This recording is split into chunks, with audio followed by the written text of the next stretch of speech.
Charmin Ultra Soft has so much cushiony softness, it's hard for your family to remember they can use less. Sweet pillows of softness. This is soft. Holy Charmin. Oh, excuse me. Roll it back, everybody. Sorry. Charmin Ultra Soft is so cushiony soft, you'll want more. But it's so absorbent, you can use less. So it's always worth it. Now, what did we learn about using less? You gotta roll it back, everybody. We all go. Why not enjoy the go with Charmin? From novice to aficionado, find yourself here. High-quality cigars plus personal customer service with Slow Burn. Visit our website, www.slowburnwaco.com. Slow Burn is Waco's only mobile cigar lounge featuring a meticulous, curated collection of premium cigars. It's more than a mobile lounge. It's an environment and an experience rich in history, luxury, and personality. An elegant extension of any celebration occasion. It's the perfect escape and meeting place, a space where you can relax or enjoy a shared passion. Have Slow Burn plan your next big event, or before you are planning to celebrate your win over your athletic rival, you can shop our collections at www.slowburnwaco.com. But if they want to tab, I'ma do the dab, yeah.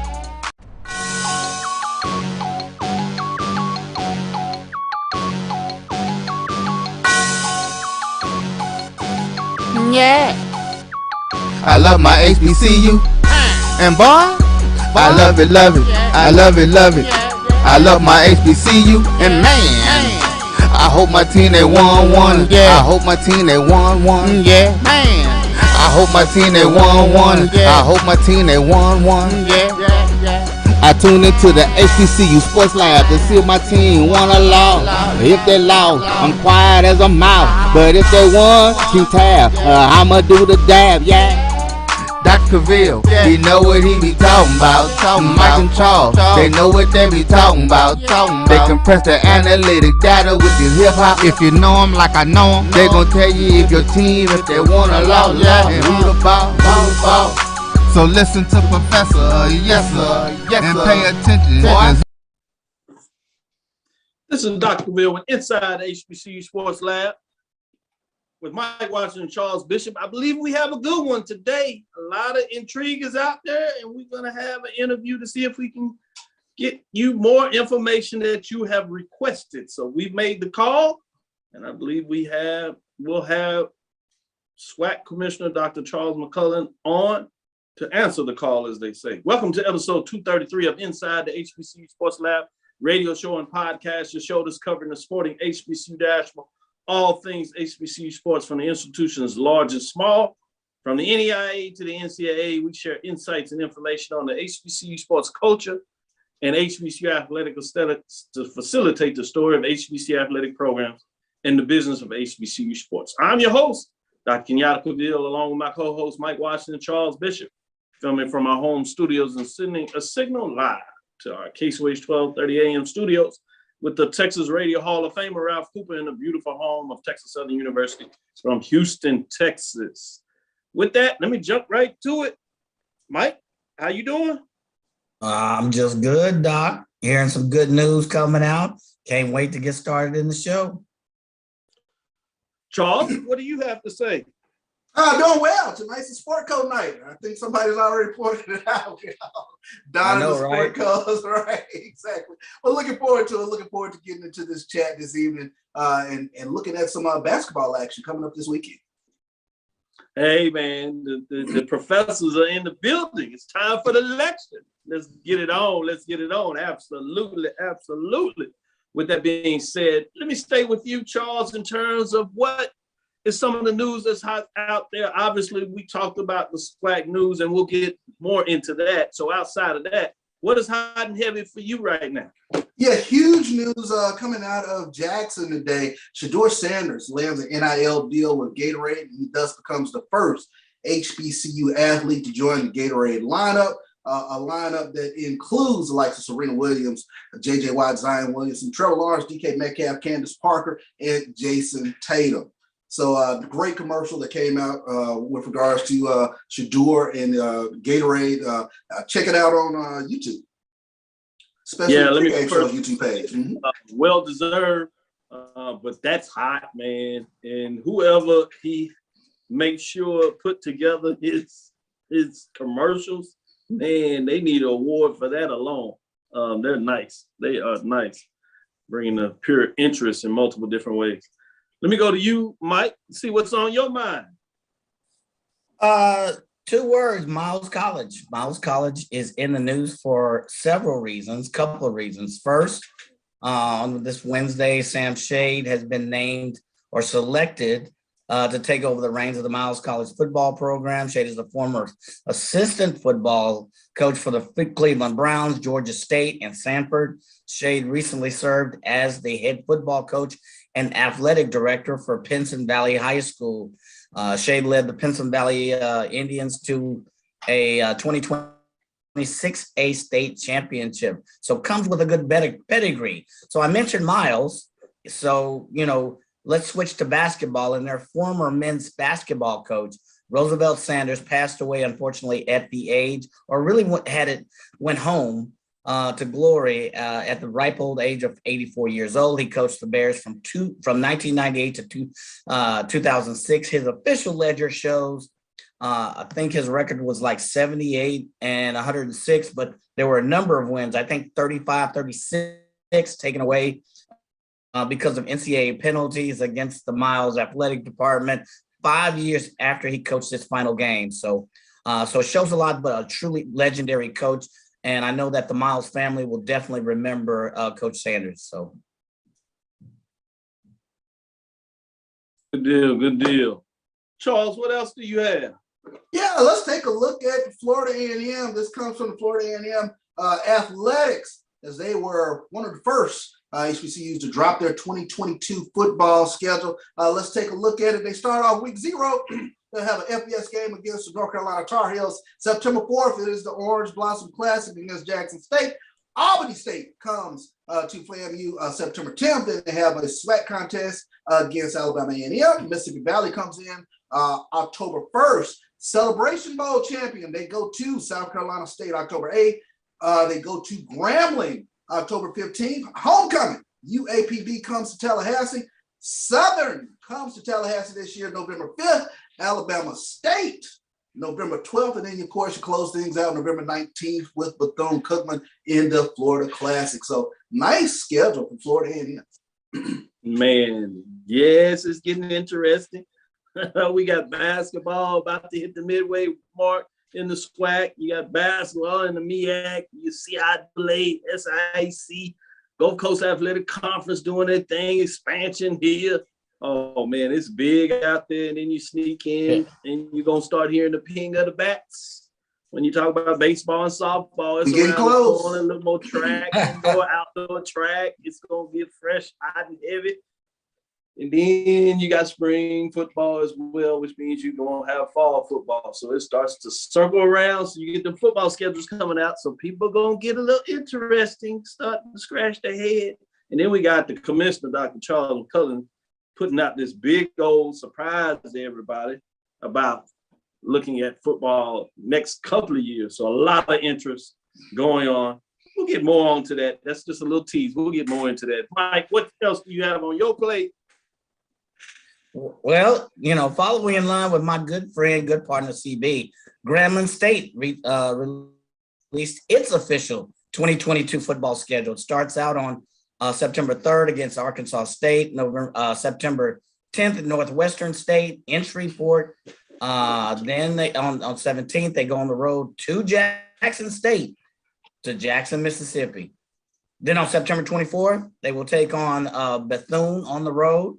And then, of course, there's a State Fair Classic on October 1st versus Prairie View A&M. And then they move on to face Alabama A&M on the road again. And then for the rest of the month, they have Florida A&M, as CB mentioned, Alcorn State.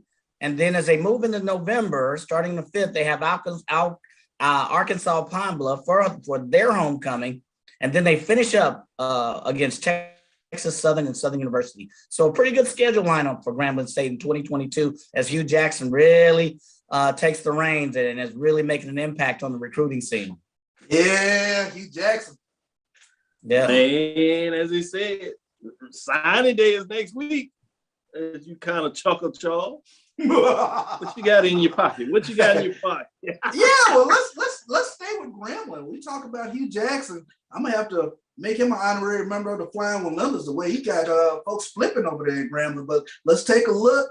Hugh Jackson and Grambling State, they've done it again. They flipping the SEC transfer that had committed to Southern for the second time in as many weeks. Former LSU linebacker Dante Starks, he announced on Wednesday that he was decommitted from Southern to play for Grambling. So they got another flipper in there, Dante Starks.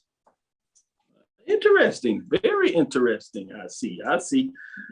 Well, let me go back to you, Mike. Before we get into this break, I think we're going to get in here a little early and see if we can get this interview going. I know people are anticipating and waiting, so we're going to see if we can and do just that. But I do want to go back to you, Mike, and let you get some other news. I know you have some other things that you want to get out there before we get into this first break. So one that's near and dear to my heart, you may have seen the preview of March, Prairie View's documentary on CW39. Catch the second episode this Sunday. I believe it's 8 p.m. Central Time. Prairie View, I know this may sound redundant because I also covered this on 1876 Sports and Culture, but make sure you check out all of the aspects of some of the band students, band directors, and of the program in and of itself. I think the documentary does a great job of covering not only the band itself, but the rigorous schedule. It truly is a marching sports event. So, not only great information, Mike, but you're learning, Professor. Nice plug. Nice way to slide that plug in there. I saw that. You see that, Charles? I saw that. I saw the emphasis he put in there. We might give you an A- for that. That was pretty good. With that, let's take our first break, early break. This is Dr. Bill inside the HBCU Sports Lab. We're going to go into the second quarter. We got that timeout. We're going to come back and give you a little more of the first quarter. Then we're going to get into the second quarter. We're going to phase it out. So stick with us. We'll be right back, and we'll have a nice surprise on the other side. Are you ready? Oh, that spin class was brutal. Well, you can try using the Buick's massaging seat. Oh, yeah, that's nice. Can I use Apple CarPlay to put some music on? Sure. It's wireless. Pick something we all like. Okay, hold on. What's your Buick's Wi-Fi password? Buick Envision 2021. Oh, you should pick something stronger. That's really predictable. That's a really tight spot. Don't worry. I used to hate parallel parking. Me too. Hey. Really outdid yourself. Yes, we did. The all-new Buick Envision, an SUV built around you, all of you. Since 2002, Empowerment Resources, Inc., a nonprofit organization, has empowered more than 1,500 youth and adults in Duval and surrounding counties. Through its programs, Journey into Womanhood, Girls Mentoring, Life Skills for Teens, and Parenting Education Coaching. To get involved with programs, volunteer, or donate, visit www.empowermentresourcesinc.org. Follow us on social media, facebook.com/empowerment.resources and instagram.com/empowermentJAX. It's never too early to plant the seed, to share the tradition, and instill a sense of pride in your HBCU with your little ones. HBCU Pride and Joy Children's Boutique helps you share your school spirit with a wide selection of adorable kids' apparel and accessories officially licensed from your favorite HBCU. Visit hbcupridejoy.com and follow us on all social media at HBCU Pride Joy on Facebook and Twitter. The Cuvée Group is a Florida-based marketing and training consulting firm. We help businesses communicate to their target audience and engage them in conversation. We also help to expand their audiences, which will ultimately result in growth for those organizations. In addition to being a certified constant contact specialist, my colleagues and I are also certified in John Maxwell Leadership Principles. We use these proven principles to conduct workshops, training, and private coaching sessions for individuals and companies looking to take things to the next level. Contact us to schedule a free consultation. Issues today, don't delay, call Cuvée. Press the analytic data with your hip hop. If you know them like I know them, they gon' tell you if your team, if they wanna love, and who the ball. So listen to Professor, yes sir, and pay attention, cause he gon' teach you. This is Dr. Gaville inside the HBCU Sports Lab. As you see, we have none other than the SWAC Commissioner, Dr. Charles McCullen, on. So I figure we're going to go into the lab. We're going to really dissect and get into some meaningful questions. So I just wanted to make sure I looked appropriate. I've got my lab coat on. The other professors, Professor Washington, Professor Bishop, did not get the assignment. So they're going to start out with F squared, and we'll see if we can rectify that back in. But all seriousness, it's a pleasure to always have Dr. Charles McCullen, the Commissioner of the Southwestern Athletic Conference. So welcome to the show again. No, thank you guys for having me. You really dropped some big news coming out of the SWAC yesterday, and a lot of interest. You know things are really going well in the conference when every time you think that you can get a break and you can get into some other conversation, it really circles back to the SWAC when you're talking about HBCU sports. And this time it's based on what is called SWAC Sets to Host series of football games in Birmingham. For those, most people realize this now, this is Birmingham's Legion Field. Most people are very aware of the historic nature of Legion Field. And this is a 3-year series to start things off. It will feature Jackson State and Pine Bluff in the first year, and that's 2022, and then 2023 and 2024. It will feature Jackson State, Coach Prime, Deion Sanders, Coach of the Year at the FCS level, as well as the SWAC, and Coach Eric Dooley, that is taking over the Southern program after me getting to the SWAC championship game as the head coach of Prairie View A&M University. And anybody that knows the business understands the rival that exists between Jackson State and Southern, which really makes this interesting. So let me just start out the questioning in terms of how did this come to fruition? Yeah, and the title SWAC Sets to Host is probably not the best title. That was actually written by the city of Birmingham. This is actually the institution hosting their own games. So when we entered into an agreement with Birmingham 3 years ago, when I first arrived, one of the tenets of that deal was we were going to host our basketball championship. And in hosting the basketball championship, we got Fair Park Arena at no cost. So we were able to participate in the sport of basketball and actually participate in the sport of track at no cost. And we were able to maintain ticket sales. So bringing in individuals to the city and hotel night stay, that's how the city makes their money. For us, being able to attract and have a solid business model. And I go back, Dr. Caville, the Southwestern Athletic Conference almost went bankrupt by hosting the SWAC championship at Reliance Stadium and at the Toyota Center. It was not a sustainable model. And if you recall, in 2019, the SWAC championship game was to be at Legion Field, and it was the last year of the SWAC championship. Because of the circumstance, we were able to move it to the home institution. The president saw that it was a money-making venture, and thus we have the games on campus. But the premise of the deal was anywhere that we go, anywhere that we have championships, the cities should invest into the Southwestern Athletic Conference. We should not be paying hundreds of thousands of dollars. And in some instances, when you combine both Reliance Stadium and Toyota Center and all of the expenses that went into the championship, $1 million+ dollars, it almost bankrupted us. But a part of that deal, we said, hey, we know that you have Legion Field. We know that the new stadium, Protective Life, is coming on board. And I think I made a statement on yesterday that Legion Field is run by the city and Protective Life is run by the county. And that's probably 90% true. The city does have investment in Protective Life, but there's a park board that runs Legion Field, and going through the city council, we have the ability to get that stadium. Protective Life Legacy Arena has some county involvement. So it's difficult to get that arena, especially at a discount or even at the rate that we were able to get it now. So what we told the city was, if we can have the facility and be able to generate revenue for the city, will you give us the facilities at no cost? And they ultimately agreed, and that's how the basketball championship ended up in Birmingham.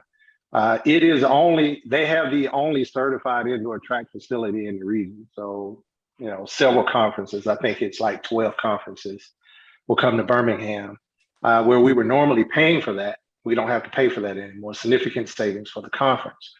So we let our member institutions know that if anybody was interested in controlling their own destiny when it comes to their football games outside of, what they already have in existence, there's opportunity at Birmingham. So you fast forward to Bethune-Cookman, Florida A&M, joining the conference. The membership voted to have and maintain an 8-game conference schedule. So that means you have 6 in the East, 6 in the West. So mathematically, a team or two are going to have to roll off your schedule for 2 years. So in the case of Jackson State, Arkansas, Pine Bluff is not on Jackson's schedule. In the case of Southern in 23 and 24 in Jackson, they were not on the schedule. So this wasn't a situation where SWAC went to these member institutions and said, we are the SWAC office, we can do what we want to do, you're coming to Birmingham and play. That's not what this was at all. The two institutions have the ability to be able to schedule whatever games they want to schedule, play wherever they want to play. It is my understanding that both Jackson and Southern were having some difficulties in working out scheduling. And I've looked at some of the social media. They said, well, they're playing in Birmingham, they could play at home. That's probably true. But there's more to scheduling than just scheduling. I don't know all of the intricacies because I don't get into member institutions and their ability or inability to schedule games. But keep in mind, when teams roll off, roll on, it's not necessarily the same weekend. It's not necessarily the same time frame in the schedule. When we put this schedule together, there were several schools that had game guarantees and other games already scheduled all the way out to 2026. So part of the issue that we had was putting teams together. So again, there are a lot of issues that could have occurred that would have created some scheduling issues. I know that that's a pretty difficult concept for a lot of people to understand, but I can give you one example. I don't know if this is the case or not. I haven't talked to Southern, haven't talked to Jackson, but one common scenario that we ran into when we looked at our schedules and who played and who rolled off is somebody going to each other 2 times in a row. This was a really big issue in the previous schedule. If you looked at the previous schedule, Texas Southern and Pine Bluff was scheduled where Texas Southern had to kind of bite the bullet in order for the schedule to be whole and go to Pine Bluff 2 years in a row. They would have gotten 2 years of return games on the back end of the schedule, but in order to make it fit, they had to do that. If Texas Southern did not agree to do that, we would not have been able to schedule that game, right? So there's a lot of intricacies in schedule. It could have been the athletic director said, hey, I want to play first, or I want to play last, and having those issues worked out. I don't know what the issues are. I guess my point is there are a lot of things that go into scheduling. The conference office didn't go and say, hey, what's all of the issues? But the 2 schools came and said, hey, we want to play this game. To us, we have some issues. Is the deal with Birmingham still viable and on the table? And the answer was absolutely yes. So we went to the city and said, hey, we have institutions that are interested. What can you do? Ultimately, when they released it, they released it at $200,000 for the first year, $300,000 for the next 2 years. But the key to all of this, in my opinion, is that you have a facility that you don't pay rent, you don't pay light, you don't pay cable, you don't pay all of the expenses that it takes to put on a football game at home. You get to keep 100% of the ticket sales, and because the SWAC is able to be involved, we can bring now some of our major corporate sponsors. I give one example. SWAC is a Pepsi entity. Baton Rouge Southern University at Baton Rouge is a Coke entity. We could not bring Pepsi money to that football game. If this game is played at a central location, we now can bring Pepsi money to that entity. And there are a lot of crossover sponsors that we don't interfere with localized sponsorships. Everybody have car dealerships, right? GM is a major sponsor of ours now. GM can be a part of that game. So that's what we were saying with, with the money that the city put in, with the ability for the schools to keep 100% of the ticket revenue and our ability to be able to generate sponsorships, it was going to be a win-win for both schools. But I wanted to be absolutely clear. This is not a SWAC game. This game is owned by the institutions. It will be run for the most part by institutions. Ultimately, when I say most part, ultimately what we talked about was hiring a manager to do the things that it takes to do game day operations, not a third-party promoter, but hiring somebody that's responsible for making sure that the tickets are here and the commercials are there. That's a minimal cost. But that's going to be controlled by the schools. It's not going to be controlled by the conference. And 100% of that revenue will go back to both institutions. So, we reported that, this is a large payday for the member institutions for a game that ultimately rolled off the schedule that both institutions wanted to play, was looking for an opportunity to come to some middle ground. And that's ultimately how these games became to fruition. But I would say, and I know that was a long explanation, what we tried to do in the conference office was create an opportunity that had never been created before. And that is for the member institutions to own the game and be able to sell the game and be able to keep the revenue. If you look at the Florida Classic, that's a model that Bethune-Cookman and Florida A&M has, but I think it's elevated when you can get a free facility, no expenses, and you're able to keep all of the revenue. Yeah, similar to what you see with the Magic City Classic. I wanted to level set a little bit before I pass opportunity to give both Charles and Mike a chance to ask a question. And one of the things first is the scheduling thing that you talked about, the 8-game format. It's my understanding, correct me if I'm wrong, that many of us heard, and it was very open in terms of the decision of what the division would look like. And part of that was also about understanding how you could put together a schedule. And there was a question in terms of looking at various formats, anything that included a 7-game schedule up to a 9-game schedule. And correct. The member institutions decided on what they thought was best, and then the conference actualized it in terms of moving forward. So that's one part, just to verify that's correct. The second part that I thought was important, I wanted to get on the table, and you said a lot there, but I think it's important, at least for me, that I want to understand in terms of what is operating costs. A lot of people don't quite understand that. And I like to use the term game day operating cost. What does that compass? And you don't necessarily have to go to everything that's involved in it, but at least what is that type of cost? And go back between what you said is like $100,000 to rent out and all the costs associated with policing, security, and all those things in terms of events such as a large facility at that time, Reliant NRG, can be up to 90, 100K type thing, renting out the basketball arena, 75, 100K on those things. But generally speaking, what is the operating cost maybe on campus for most institutions to putting a large scale event in terms like a championship game? Yeah, that's a good question. I heard somebody say, hey, if you were going to move it, go to Jerry's World. We could if we could afford the $2 million worth of rent to go to Jerry's World. We could if we could afford, the Superdome. We could if we could afford NRG. The NRG rate, Kenyatta, when we were operating out of the NRG, it was somewhere in the $600,000 range, right? So this is a model where we're trying to make money, not necessarily. We want to put money back into the member institutions. But when you start talking about operations on campus, no, you don't pay stadium rent, but you have to pay police. You have to pay light. You have to buy toilet tissue. You got to buy hand sanitizer.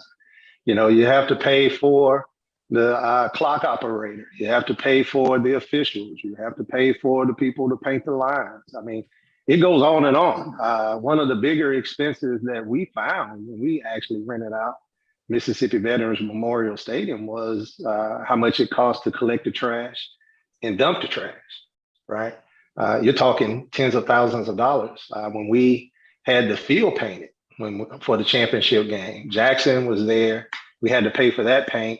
We had to buy the stencil for Prairie View. That was a $20,000 expense just to put the stencil down and the paint and the things that needed just to put those things down. So, I mean, the operational costs vary, but if you're talking, the more people, the more operational costs there are. So each institution has a varying cost, but it's not cheap. It's not cheap at all. Thank you. Great point. Charles, go ahead. Yeah, I think the $1 million question that I wanted to ask Dr. McClellan, obviously Birmingham put together a tremendous financial incentive package, but is this a model that other cities can replicate in terms of what Birmingham did? You know, Charles, that's a good question, and one that I think the message that we're trying to send. I talked about this. I think I talked about it on your show a couple of years ago. You know, we know what our worth is now. I mean, we're looking at the television numbers, we're looking at the attendance numbers. And I think, you know, this is an opportunity for us to set a precedent of our brand. And we know now what we can generate on our own. So if somebody else, even if it's a third party promoter, wants to come in and get these teams, we know what that dollar amount is now. We actually have data to show what we can generate. So, you know, our teams want to play in classic games. They want to go out. But, you know, what's the dollar amount? A lot of what we talked about within our league, you know, two teams are negotiating against the same Power 5 institution for two different guarantees, right? And nobody is really talking. What we're trying to do is synergize that. But at the same time, there are two things as commissioner that I really would not want. I don't want you to have to go play a Power 5 school and get beat up. At the same time, I don't want you to go play, you know, I don't want to offend anybody, so I won't say, you know, the little children of, you know, North Houston to get games in either. If we had a model that Florida A&M followed, and that was legitimate Division I games. They didn't win SWAC, they got into the FCS playoffs. And that strengthens FAMU, that strengthens our league, and that strengthens our brand, and that actually strengthens how much these schools can go out and generate. My responsibility as commissioner, Charles, is when the schools come to me and say, hey, commissioner, we would like for you to do X. It's my responsibility to go out and do X and execute that for the schools. But at the same time, setting the trend and the precedent of this is what it's going to cost to be able to go get institutions within the Southwestern Athletic Conference. No longer are we going to go and take less than what we're worth. Mm-hmm. Totally understandable. With that, let Mike jump in here and ask a follow-up question. Thank you, Dr. Cavill. And how you doing, Dr. McClellan? Doing fine, Mike. All right. Quick question. Can you quantify at least high level, you know, what some of the tangible and non-tangible earning potential is, not only for the SWAC? We know it's going to benefit some of those schools that participate, but also for the city. You've seen some comments that, you know, the city of Birmingham is going to lose out. And, you know, they're going into this, you know, full-hearted, you know, they had the forethought that, you know, they're owning a lot of the operating, but pretty much most of the operating costs, but there's going to be a benefit for them too. So can you share for our listeners on both sides, or, you know, I don't want you to go into all the details, but this is truly a win-win situation. Well, Birmingham is not going to lose out. They have experts that run data points. They know what the economic impact of this game is going to be.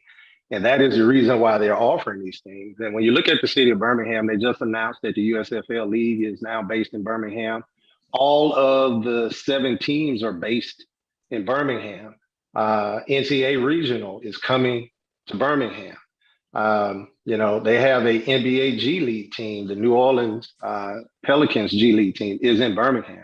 So Birmingham is pretty astute. They want to be a sports city. I think what I saw, you know, a lot of what I saw on social media was that the city of Jackson is going to lose out and the city of Baton Rouge is going to lose out. And technically that's true, this game. If that game was played in both of those cities would get the revenue. But I think that's ultimately what Birmingham said. We have to put a package together to be able to lure some of these games to Birmingham. And that's what they did. I think if these schools can walk away with the type of resources that we're talking about, you know, if you have $1 million football game every time you step on the field, you know, a lot of these problems that these schools are talking about will be gone. You know, Coach Prime had to go out and basically hustle up the money for new turf, right? You create your right opportunities, you can get new turfs every time you play a football game. And, you know, again, I heard some of the social media chatter. You know, I understand and, you know, wholeheartedly understand the Southern Jackson matchup. Moving that game off campus to a central location is something that the fan base had issue with. But I think that, you know, playing the football game on campus is extremely important. But if an institution can generate $500,000 or $1 million more going somewhere else, and that's going to help them recruit student athletes, increase scholarships, buy weights, you know, renovate locker room, all of those things that they're trying to fundraise for and they can't get it. That is the reason why they're going to play Alabama and Auburn and UCLA. And, you know, quite frankly, when they go play those games, they're not making a whole lot. I don't necessarily want to, you know, psychoanalyze everything that they do, but just keep in mind, if somebody pays you $650,000 and you have to fly the football team out and fly the band out, you're not bringing home a lot of money. And some of these third-party classes, right? The money might look good up front, but you have to fly to all of these cities and transport, you know. In this instance, you know, Jackson State could get on a bus, literally spend the night, go home. Southern could get on a bus, literally spend the night, eat, and go home. And I've been an athletic director. I know how much it costs to go from Houston to Alabama. It cost me for a 2-day trip about $15,000 to $17,000. So I know what it costs. And if you could pay $15,000, $17,000 and walk away with $1 million, I think that's, you know, a good deal. And again, I know that I put figures out there. They are preliminary figures. We could have minimal attendance. We could have maximum attendance. That is the reason why the money that Birmingham put in, plus the ability for us to go and generate not localized sponsorships, but larger sponsors. And I tell you, we got our numbers from ESPN. And we looked at the viewership numbers. And I had a conversation with Coach Prime today about this because I know that he's very adamant about being on linear, and so are we. And we're making a tremendous amount of progress on expanding our linear opportunities. And they will be expanded.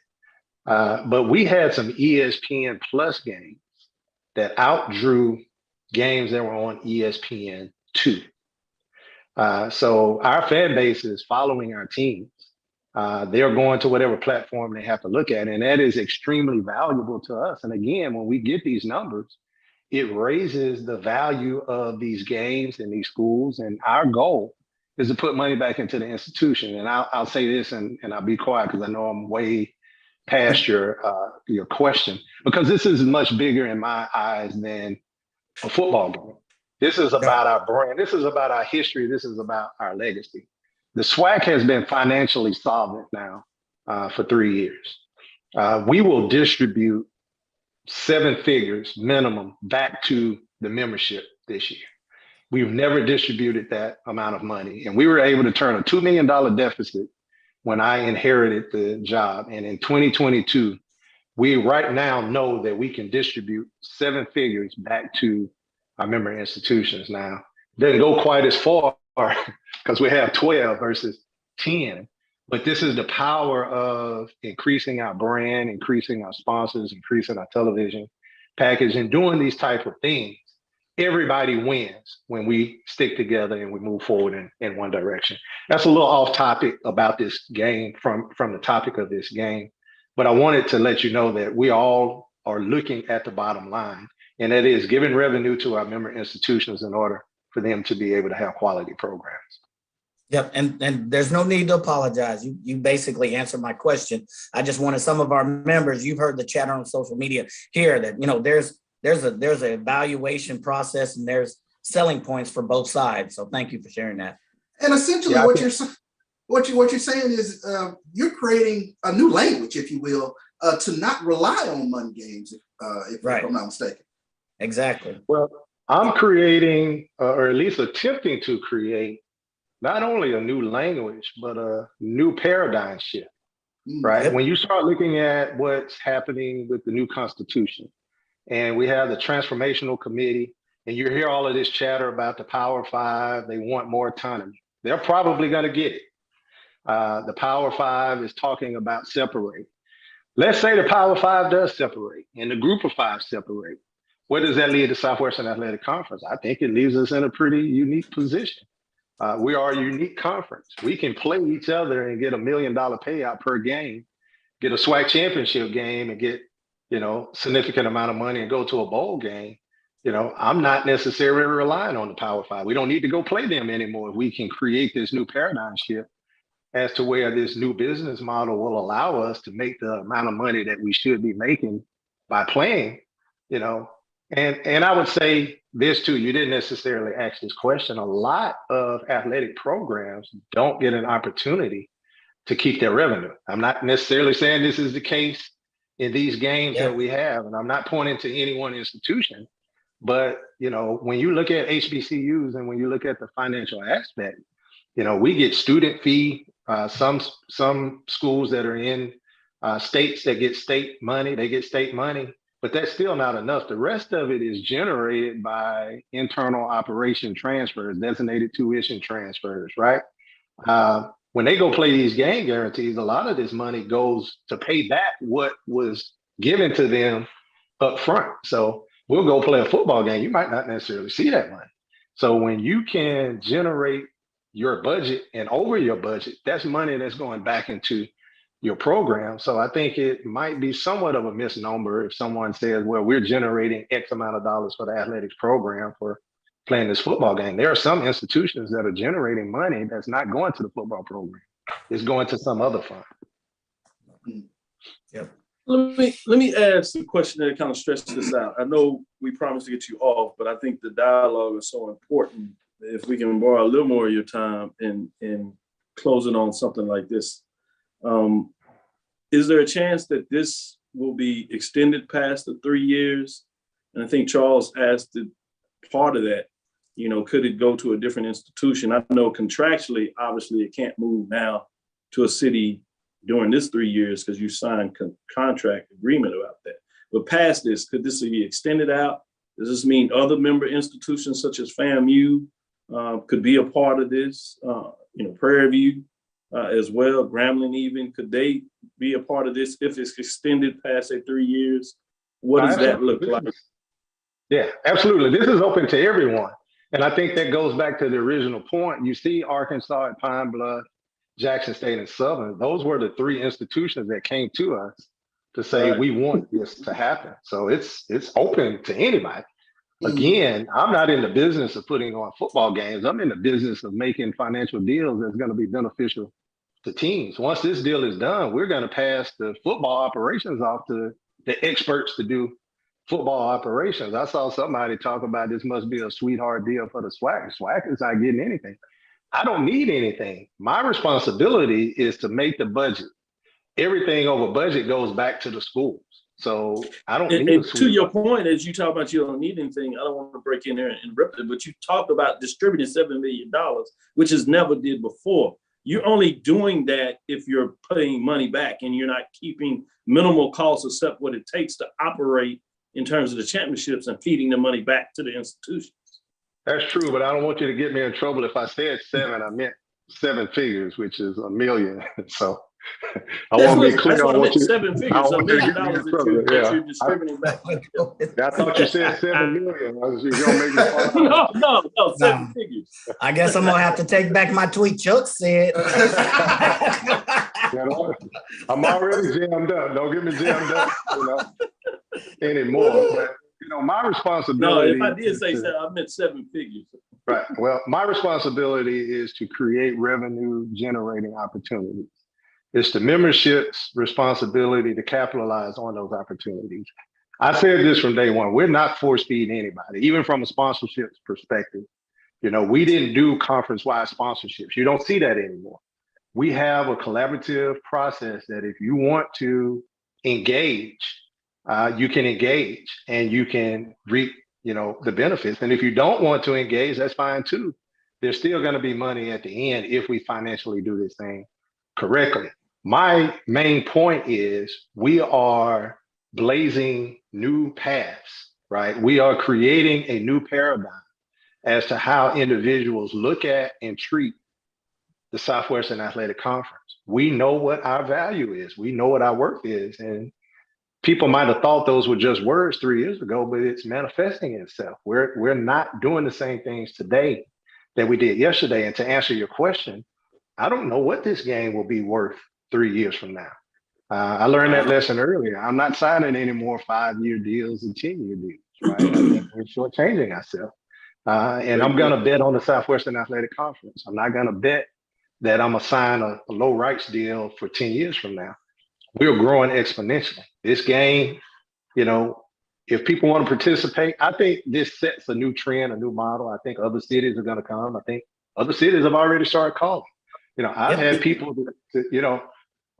somebody posted the SWAC phone roster and they started calling the phones yesterday until they got the information about, what the actual, circumstances where they ultimately, stopped calling. But we had some people calling, trying to reserve suites for the game 2 years from now. So it wasn't all bad. There were people that were actually, interested in trying to talk about, hey, I want to be a part of this. Right, yeah. I'm mad, but I need to get my suite before somebody else. So, I do want to ask you this, because we up on the time. I did want to ask you this, seriousness. How challenging does this make it, as you see the model with conference churning, as we like to call it? How challenging does it make it in terms if teams have interest in the SWAC in terms of expansion? How challenging now in terms of the revenue? And as you said, you got to find a way to bring more revenue for teams to look at accepting new members, because you're spreading it out and it continues to cut up. So how challenging does it make to look at schools that may have an interest now in the SWAC? So that's why he put on that coat, gentlemen. That's a PhD question. He's trying to exactly. With an expansion question. I've been reading all your blogs. I'm gonna avoid that one. The one thing that I got it. I finally got what he said. I can't answer it right now. That's good. Well, the one thing that I will say, it is the responsibility of the commissioner to continue to generate revenue for our membership. And we are 100% dedicated in doing so. I can tell you, we're not looking to expand. I said that very clearly. I said that clearly when we had the opportunity for FAMU and Bethune-Cookman, and that was, in my opinion, like I said, Christmas in July.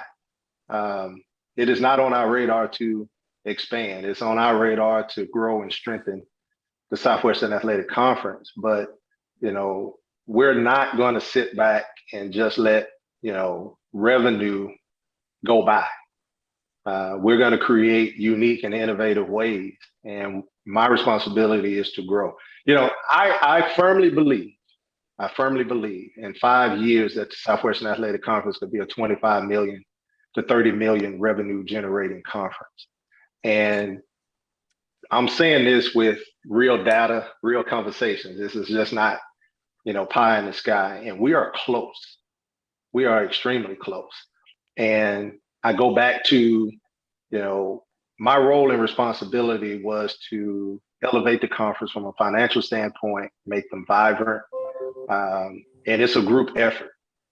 I'm just one person in this 12 institution process, and the presidents, the ADs, the SWAs. And I know a lot of people always say that, and you could say, yeah, that's just regular talk. No, it is significant. We have some outstanding leaders, and we could not be moving forward if we did not move forward together. And the future is extremely bright for the Southwestern Athletic Conference. So bright that we have cities that are coming in saying, we want your product. We're going to pay you cash.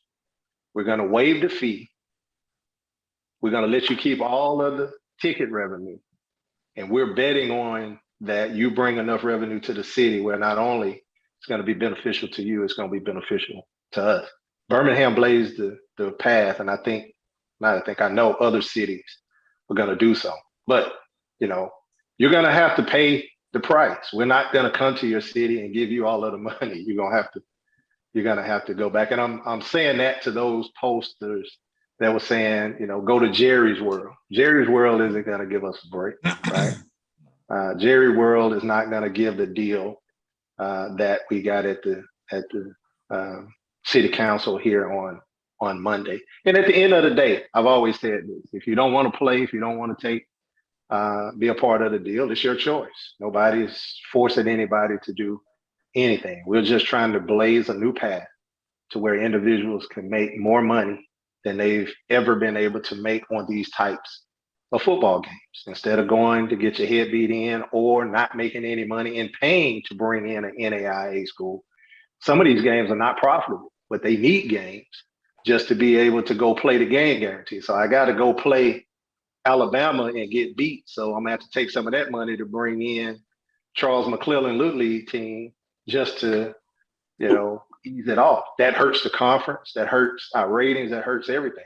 Why not create opportunities where we can keep the revenue in-house and not be worried about what the other people in other conferences are doing? You heard it here. I think it's a great place to leave it. Appreciate the extended time. This is Dr. Bill's Inside the HBCU Sports Lab with Mike Watson and Charles Bishop. You heard it from the commissioner of the SWAC, Dr. Charles McCullen.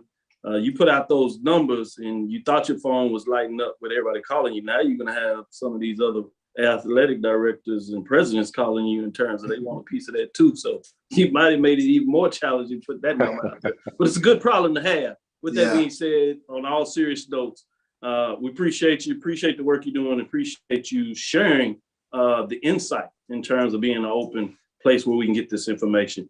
With that, we'll go into our commercial break. We'll be right back after this break. Nope. Come on, him. Ooh, I like him.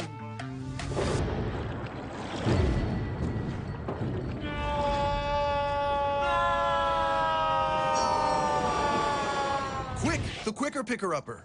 Bounty picks up messes quicker, and each sheet is 2 times more absorbent, so you can use less. He's an 8. He's a 9. Bounty, the quicker picker-upper.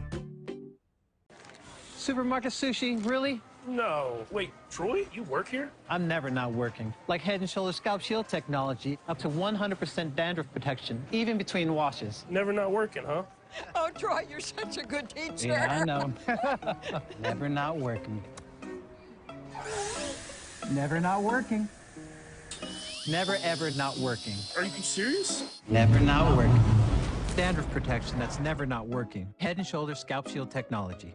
Maureen is saving big holiday shopping at Amazon. So now she's free to become Maureen the Merrier. Food is her love language. And she really loves her grandson. Like really loves. From novice to aficionado, find yourself here. High quality cigars plus personal customer service. Slow Burn is Waco's only mobile cigar lounge, featuring a meticulous, curated collection of premium cigars. Visit our website, www.slowburnwaco.com. That's www.slowburnwaco.com. Are you hungry for authentic Caribbean food? Like jerk chicken, oxtail, red snapper, shrimp, tofu, and rasta pasta? Well, find your way over to Mango's Caribbean Restaurant, 180 Auburn Avenue, right next to Royal Peacock in downtown Atlanta. Them belly full, but we hungry. Mango's Caribbean Restaurant, open daily from 11 a.m. to 10 p.m. And on Friday and Saturday, we're open till 4 a.m. Come to Mango's and put some spice in your life. Oh, we've got a good thing going. Mango's Caribbean Restaurant, 180 Auburn Avenue, right next to Royal Peacock in downtown Atlanta. For more info or directions, call 404-6 698-3992. Or log on to mangoscaribbeanrestaurant.com. For instant coupons, text MANGOS to 313131. Tell your mama hungry, papa hungry, brother hungry. Mango's Caribbean Restaurant. Authentic Caribbean cuisines. Open up the door. Tell your mama Press the analytic data with your hip hop. If you know them like I know them, they gon' tell you if your team, if they wanna loud and who the ball. So listen to Professor, yes sir, and pay attention, cause he gon' teach a lesson. This is Dr. Will with Inside the HBCU Sports Lab. We got a special edition. We got our second interview. We wanted to move from conference operation in terms of a new event that is on the horizon on the basketball side of what this looks like. It's called the Bridge Builder Classic, HBCU basketball experience, and it's brought to you by Mr. Kevin Ball. He is the event manager of the Bridge Builder Classic. He has an HBCU background connection in terms of his Bachelor of Science degree obtained from Alabama A&M University. Go Bulldogs, as they like there you to go. say around business administration, coming out of Memphis. This game will feature, this weekend will feature at 5 o'clock Jackson State, Grambling State University, 7 o'clock Bethune-Cookman and Alabama State. So with that, as we get into this, talk a little bit about how this came to being, and obviously this game is Saturday the 29th. It's at the University of South Alabama's Center in Mobile, Alabama. Why this event? Hey, I really appreciate this opportunity to talk to you about it. We're very, very excited about this inaugural event because here in the Gulf Coast, and specifically right here in Mobile, Alabama, we are HBCU enthusiasts. So one of the things that we wanted to do was create something that right now does not necessarily exist, where we wanted to bring a tournament style game environment that featured SWAC basketball. So what we did was we reached out and we were successful in getting Jackson State versus Grambling and Alabama State versus Bethune-Cookman all to play on the same day, on the same court, same gym, to expose this Mobile County, this Gulf Coast region to quality HBCU basketball play. Now, what I would like to share with you, what makes this event so unique is that we're bridging the gap. What we wanted to do was expose all of the local high school students to the HBCU culture. So what we did was we scheduled 3 of the local basketball high schools to play before the actual HBCU game started. So it's a full day of basketball. We have 2 high schools coming from Montgomery to play against teams right here in Mobile. So the first game begins at 10. This next game begins at 12. Then the next one is at 2 o'clock. Here's the key. We wanted to create a platform and a stage to where these players, it is not every day they get a chance to play on a collegiate floor, such as the Mitchell Center. So this is a big deal. And to have them playing on the same court as these HBCU colleges, we're trying to expose not only these players, but all of the students who come and support these high schools to HBCUs. So we're trying to bridge the gap to expose all of the local high school potential students to HBCUs. And in my opinion, that exposure is immeasurable. Great points you're making. It sounds like a tremendous event. Let me let Charles jump here and ask the follow-up question. Well, you touched on Mobile being a huge HBCU center, and when you take a look at the number of players that come out of that Mobile area, going all throughout the conference, talk about the city itself and how it became such a huge HBCU cultural center, because Mobile has just, to not be a SWAC city per se, has always sent players throughout all sorts of sports throughout the conference. Well, you know, anybody knows there's so much talent right here in Mobile, whether it's football, basketball, or baseball, from our African-American high schools and students here. I mean, the breeding ground is just rich.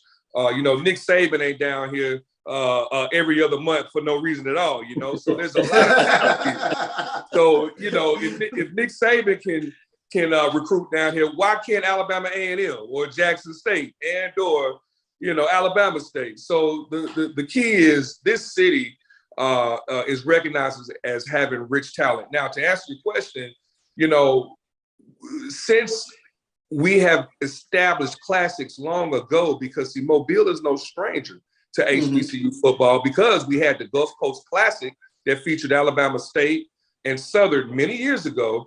And we've had a few other classics that were established after that. But currently we have the Gulf Coast Challenge, which features Alabama A&M versus Jackson State that's coming up. So I think with the football being ingrained here, what we wanted to do was expose basketball, because HBCU has just as quality basketball programs as they do football. And that's what we wanted to expose this city to. And the city is actually embracing it. The energy level and enthusiasm level, and most importantly, the interest level, this week has really, really been high and great. So I did want to share that with you about here in the city of Mobile. Awesome. I think the intersection that you have of the high school games on the same day, the same floor, the same place, with the action of the HBCU college games that evening is unique and has the opportunity to really work. Mike, let me let you get in here and ask this final question. Yeah, Kevin, a tremendous event. When did you first get this vision? How long did it take to put it together? And where do you see this ultimately growing to 2-3 years down the line? So the vision came about last year as the Gulf Coast Challenge, the football game. It just grew immeasurably from year one. The first game was back in 2018, and I was just so impressed and proud of the support that the HBCUs got with surrounding football. So we said, well, why not extend that to basketball? So that process started over a year ago and said, how can we create this? But if we did it, we wanted to do it in a unique way. And that's the reason why this whole national effort, as it should be, is to expose the country to HBCUs.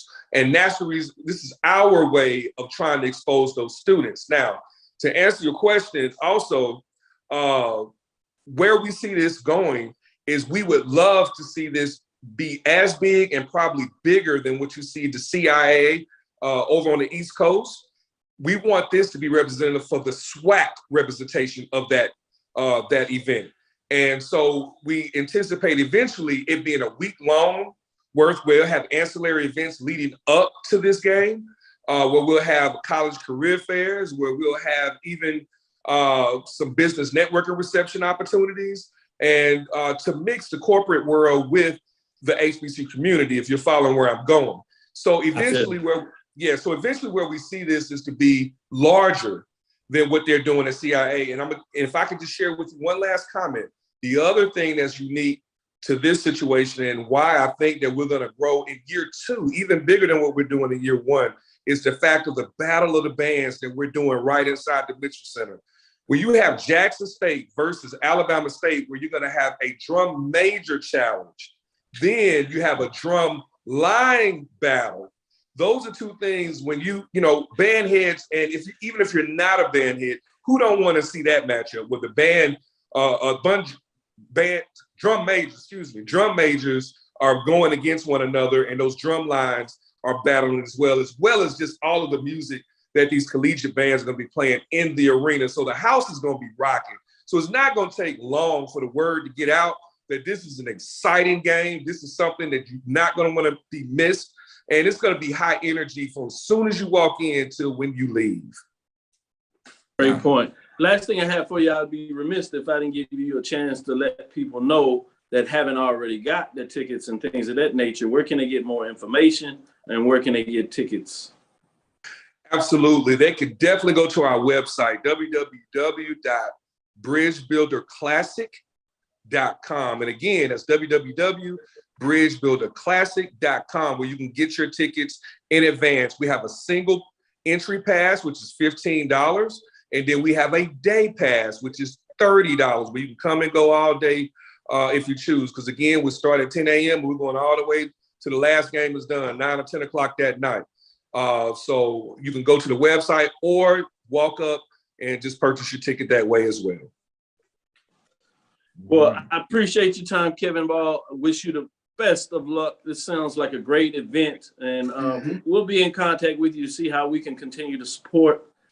Like to see about, is this game going to be streamed or anything like that at this point? Actually, it is. It is. It's going to be streamed by a company website called Balling Down South. It will be streamed on Balling, Ballin, Down South. Got it. Great information. Appreciate your time. We look forward to chopping it up with you and wish you the best of luck. This is Dr. Bill's Inside the HBCU Sports Lab. We're going to take this last break and we'll be right back to close out the show. For 200 years, Montgomery, Alabama has been making history by people who had the courage to stand up for change. Today, this riverfront city has been reborn, embracing the past and looking forward to the future. From the National Memorial for Peace and Justice to the stage of the Alabama Shakespeare Festival, this is where history was and is made. We are proud to call Montgomery home, and together, we can be the change. Charmin Ultra Soft has so much cushiony softness, it's hard for your family to remember they can use less. Sweet pillows of softness. This is soft. Holy Charmin. Oh, excuse me. Roll it back, everybody. Sorry. Charmin Ultra Soft is so cushiony soft, you'll want more, but it's so absorbent, you can use less, so it's always worth it. Now, what did we learn about using less? You gotta roll it back, everybody. We all go, why not enjoy the go with Charmin? From novice to aficionado, find yourself here. High-quality cigars plus personal customer service with Slow Burn. Visit our website, www.slowburnwaco.com. Slow Burn is Waco's only mobile cigar lounge featuring a meticulous, curated collection of premium cigars. It's more than a mobile lounge. It's an environment and an experience rich in history, luxury, and personality. An elegant extension of any celebration occasion. It's the perfect escape and meeting place, a space where you can relax or enjoy a shared passion.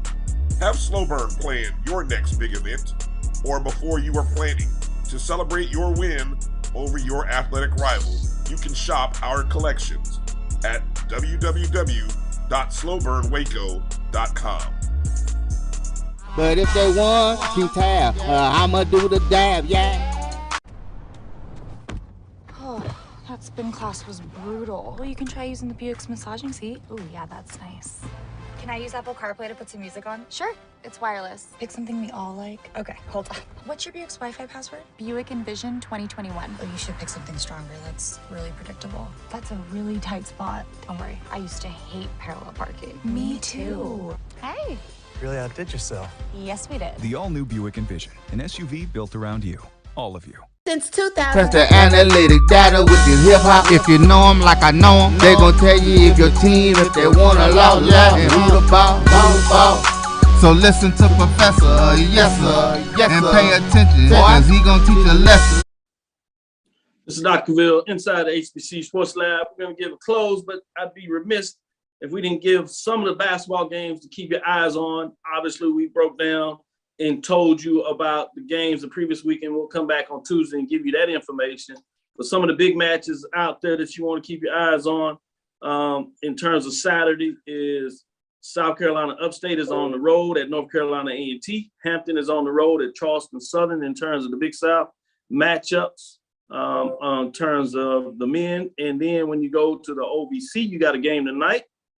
Tennessee State women, they should be playing now, but you have to they're actually up 59-51 on SIU atmosphere, third quarter.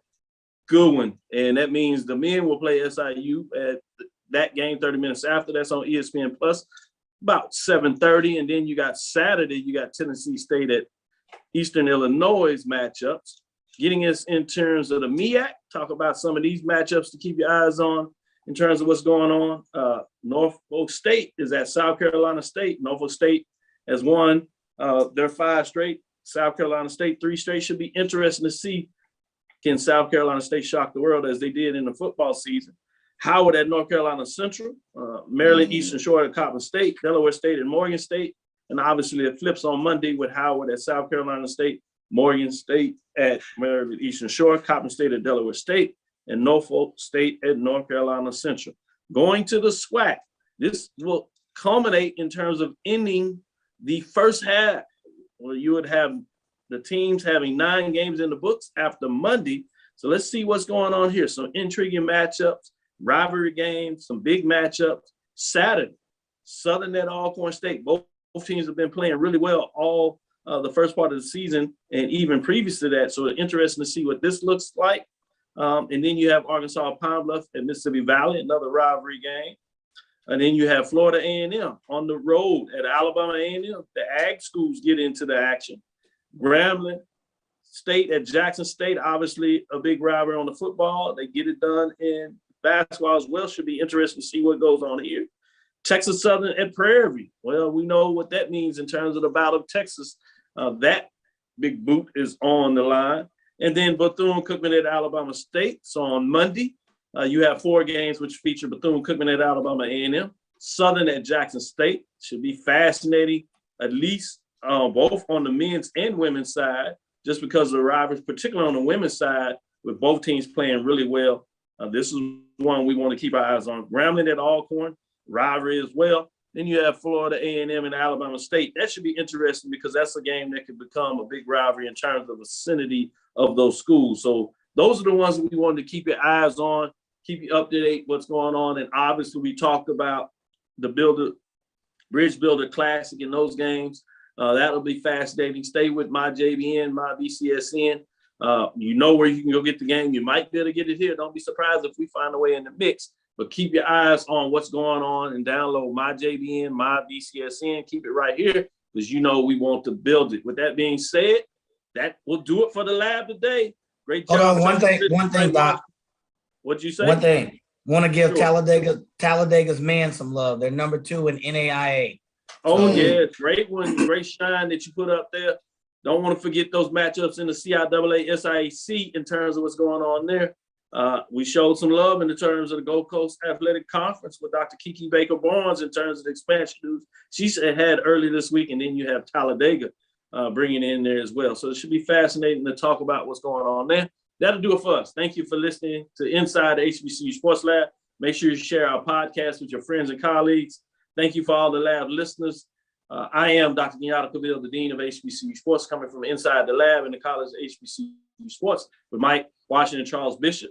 Coming to a close with the lecture. Hope you got your fill today. Great interviews, great information. As you said you wanted, we brought it to you. Again, we want to thank you for listening to Dr. Mills Inside the HBCU Sports Lab.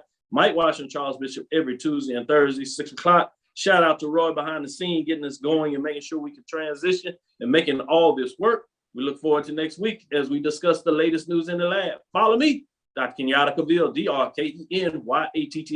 Cavil on Twitter, Facebook, and Instagram. You know where you get the exclusive interviews. Inside the HBCU Sports Lab 1 on Twitter, Facebook, and YouTube. That's Inside the HBCU Sports Lab. Dream big, continue to move forward. We will talk with you soon. Charles. Of course. Mike. Lecture. Dismiss.